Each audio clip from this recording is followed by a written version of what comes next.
So hello and welcome to another Project 720's video. Today I have a special guest. It's our second MX5 on our YouTube channel. And so let me present who it is. This is going to be a little bit shorter video because I'm trying to keep it short instead of blah blah blah blah for like half an hour 24/7 going through all the microphones. But yeah, so let me show you what we have today and a very nice clean MX5. So what's your name?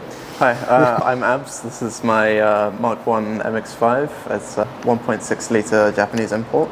Oh, so it's like officially imported and stuff like that? Yeah. So this was imported in 1997.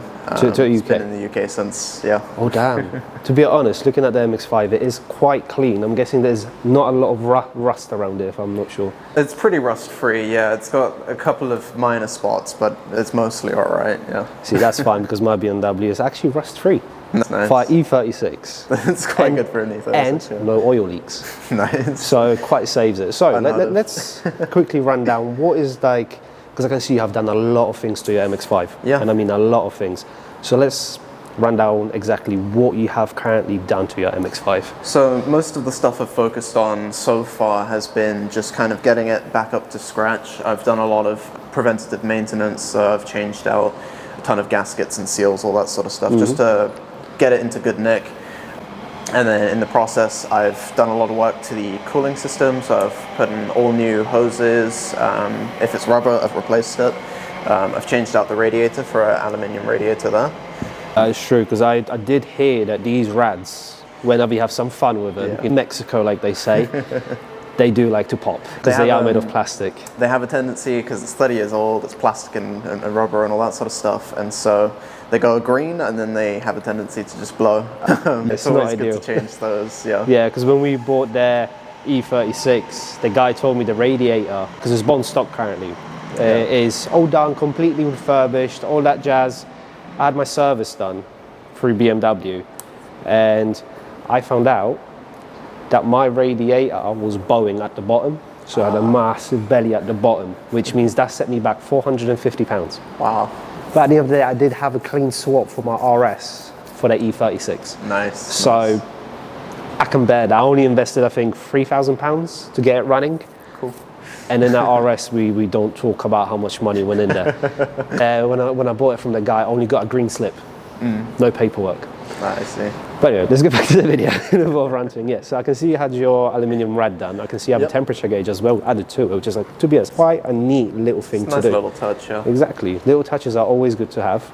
So I'm guessing your head is powder coated by any chance? So yeah, this is not powder coated, it's a VHT wrinkle paint, and so that's something which you lay on quite heavy and then you hit it with a heat gun, and it wrinkles up quite nicely and you end up with a texture to it that you can, it feels quite like rough almost, and instead of it having a shine to it. It's like a gloss finish. It's a nice touch, yeah. To be honest, it is nice. Are you planning to, like, I can see there's so much more done. You have a colder air intake done as well. Yeah, so at some point I would like to actually go turbo with this, so I haven't touched the intake side of things too much. I don't see much point. Same with the exhaust manifold as well, actually, because that's all going to be ripped out and turbo stuff in at some point. So no, that's fair enough. But yeah, outside of that stuff, I've got like the engine bay strip here that just lights it up quite nicely. And then beyond that, not too much more in the engine bay itself. Yeah. I see you have halo lights as well. Yeah. So yeah, moving away from the engine bay now, I've got the halos, which everybody seems to go for. Yeah. I think it's basically everybody's first mod to any MX5 is halos. Because it's fairly cheap to do, I'm guessing. Very cheap, very easy. So I think a lot of people jump for that. Yeah. Would you ever consider, because I've seen some people rocking them, is their, I don't know what exactly call it, right? It's like you do your headlights, but they're only halfway open. Yeah, so I've looked at getting low pros on this at some point, because I do think the low profile look is nice. Just not something quite ready to commit to just yet, because there's other mods that I'd like to do first. Yeah. Which I think is a slightly better use of money, so. Yeah, that is true. Yeah. So, what wheels are you running? These are 15 by 7 rotor grid 15s. So yeah, I put those on maybe about a year ago. I've been running those since, and then I also got Toyo Proxy TR1 tires on there as well. So that's quite clean. Hit that with a lick of tire paint. So yeah, that's really good. Are you thinking of running a whole body kit for it? Because I can see you're running a front splitter. I've considered it. I'm still kind of divided as to whether I actually will or not. It's a toss-up because you see a lot of people running the Deuce kits, so that they're really, really common. I'm not sure if I would quite want to go down that route. So yeah, still kind of giving that some thought. That's amazing. I've got the GV style splitter from Boffy Racing, and this thing it's fairly low to the ground, so this scrapes on every speed bump imaginable. Well, to be honest, if you live around here, speed bumps is a speed bump central here. It is horrible. Like, I'm not lowered, but I scrape everywhere, and it's annoying. But I am thinking of lowering, but that's some other time I'll do it.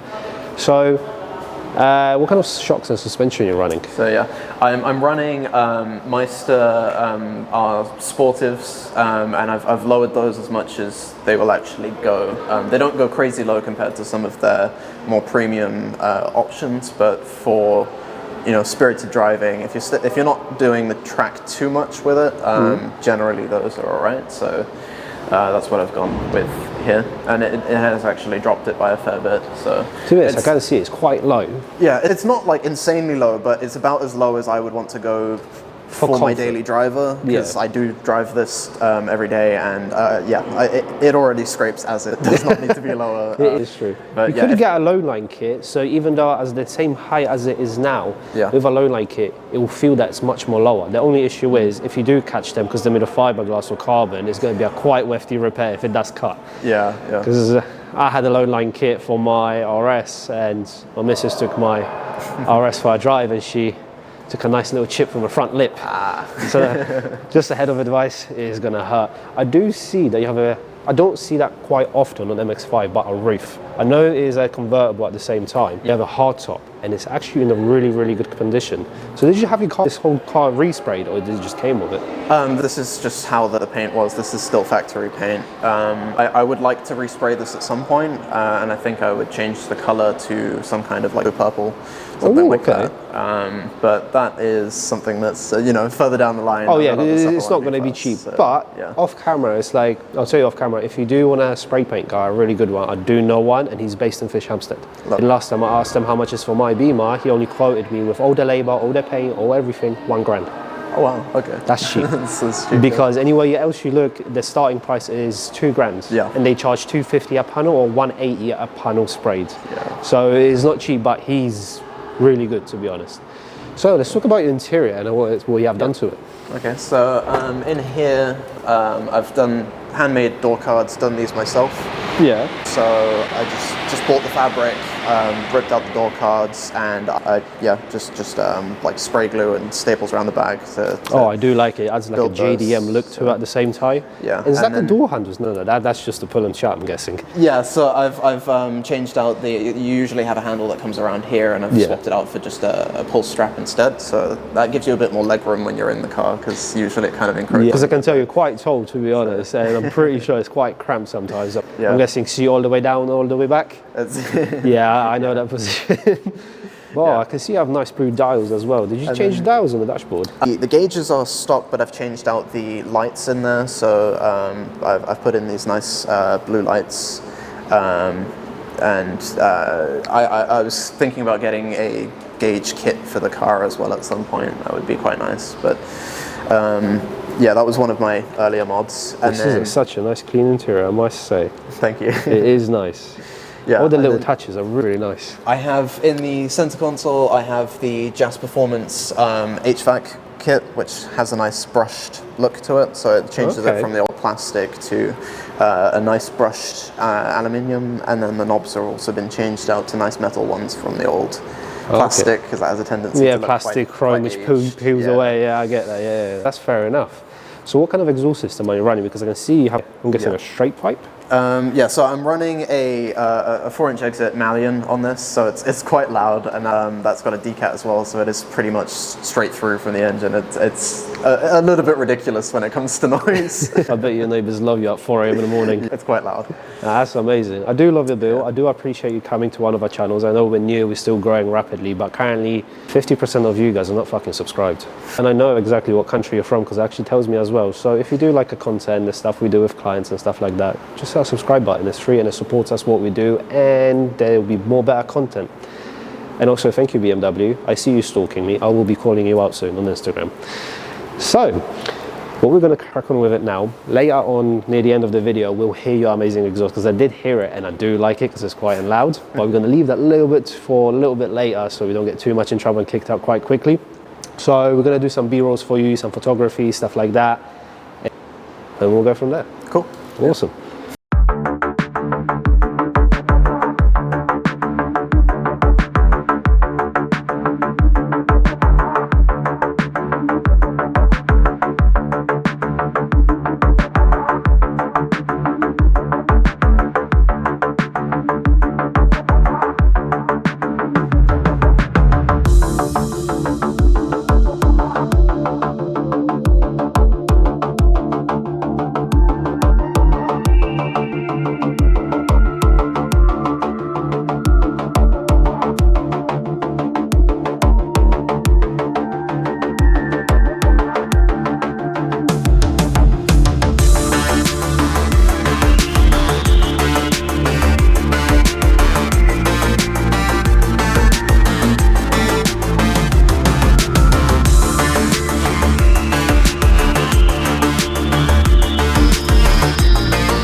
Just want to make an outro of, if it focuses. Thank you for the MX5 guy for coming out and taking time out of your day to come out and shoot with me today. Yes, sadly, them bloody kids were annoying, racing up and down on a bloody, whatever, motorbike. But we made it happen, it was a good shoot. It was nice to meet you and your missus. And all the links to their social media will be down in the description, so make sure you go check them out. Thank you for watching. Subscribe, like and share this video, guys. Help us grow the community. On the Mercedes video, we already hit 1k views. We're still climbing on that. We're on 201 subscribers, guys. I want to give a massive thank you and appreciation for helping us out with everything. And I'll see you guys in the next one. And it is pissing it down with rain, hence why I had to cut a little bit short, as you can see.